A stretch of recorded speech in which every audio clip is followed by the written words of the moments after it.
Hi, welcome back. So in this short video, what we're going to take a look at is the master out and the issue of peaking in the red, or clipping as it's sometimes called. So what I'm going to do is I'm going to play back this track and we'll watch it peak.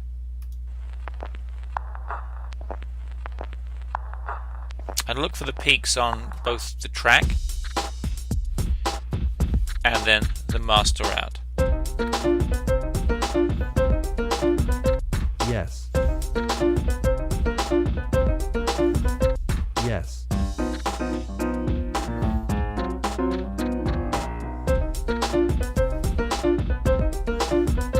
Yes. Okay, so we have issues, don't we?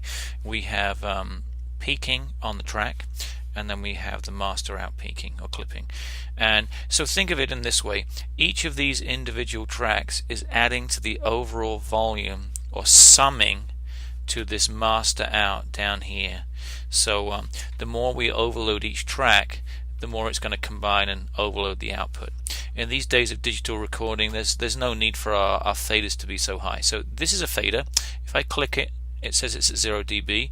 I'm just going to start dragging these back a bit so we can reduce the overall volume. So two drum kits combined are going to cause clipping. I was noticing that the piano is clipping on one note.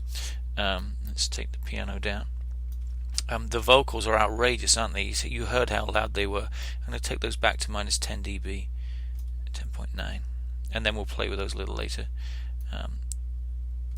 But our aim is to get rid of these peaks or clips. And if you notice here, when I leave my cursor, it says click to reset clipping. So we can click, click, click, and then we can also do that on the master fader down here. And then when we hit play and listen back through, let's see if this song is still clipping. Although we do need to take that vinyl one down a little bit. And I'm also going to pull back the male vocal. I did like how loud that snare, so I don't want to play with that snare too much. So let's have a listen. Okay, so the drums aren't clipping, that's good. No instruments clipping so far. Yes. And the master out's definitely not clipping, that's good. Now here's the crunch time, those vocals. Yes.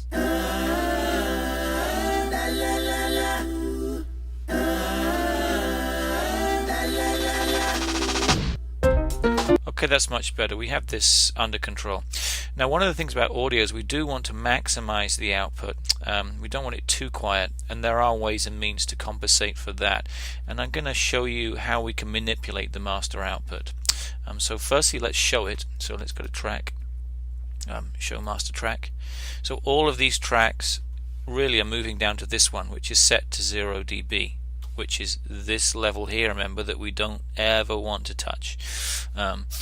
We do not want this to peak, so if it is, we don't play with this, we play with the track faders. Constant reminder on that. So if I want to take a look at the master volume settings and how I can play with them a little bit, I need to click on the I here, which is the view hide track info.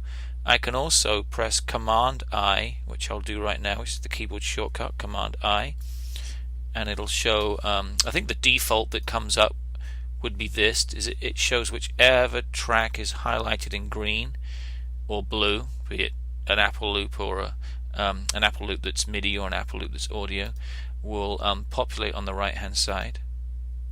But we want the master track. So the master track has an EQ built in, what's known as a compressor, and something that's for vocal broadcasting, a ducker. We'll look at these in time, but what interests me here now is the fact that we have a space to add an effect. So what we're going to add is something known as an AU peak limiter. And what the peak limiter does, obviously, is limit the peaks in the audio. So if you think of 0 dB as the ceiling of the room, and every time the audio hits 0, it's reaching the ceiling of the room. So every time the audio hits the red or clips or peaks, it's passing through the ceiling of the room. What the peak limiter will do, if we turn it on, and I click on here and edit it, is it'll prevent the music from going above 0. It'll in fact place an artificial ceiling in the room that the audio cannot go above. So I'm just going to change this here, and I'll put negative 0.1, and this will prevent the audio from peaking in the red. So you know how I said in the last tutorial, we don't want the audio going into the red all the time, but if it happens once or twice it's okay and we can deal with it, and I'll show you how. It's the AU peak limiter that we use. So if I was, for example, take these vocals back up where they should peak a little bit, this will keep it under control. So let's take a look. Yes.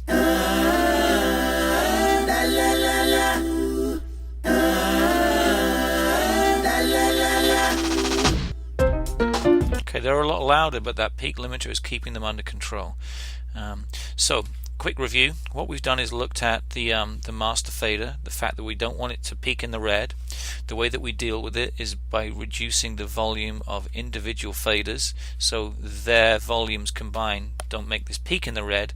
But if we do get the odd peak, then we go over here and we click on the eye, which is the view hide track info, select the master track, bring in an effect, in this case the AU peak limiter, which we find on this list here, AU peak limiter, and then we go in and edit it, and we just set this setting here to negative 0.1, and it will not allow the audio, even if it wants to go beyond negative 0.1, it will not let the audio peak.